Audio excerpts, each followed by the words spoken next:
A key issue with an expenditure on intangible item is whether to expense it or capitalize it as long-term asset. In fact, an expenditure on an intangible item is capitalized as long-term asset only when it complies with the definition criteria and the recognition criteria set out in International Accounting Standard 38. Otherwise, such expenditures are included in the profit and loss account as expense for the period when incurred.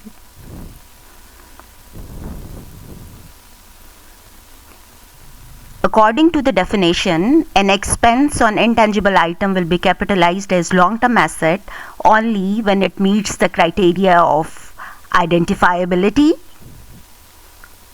control, and existence of future economic benefits.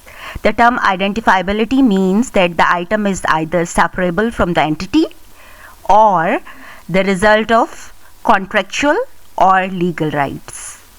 While the term control means that the business entity has the power to obtain the future economic benefits flowing from the asset.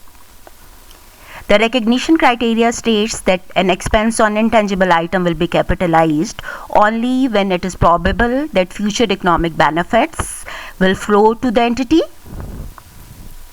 and the cost of the item can be measured reliably.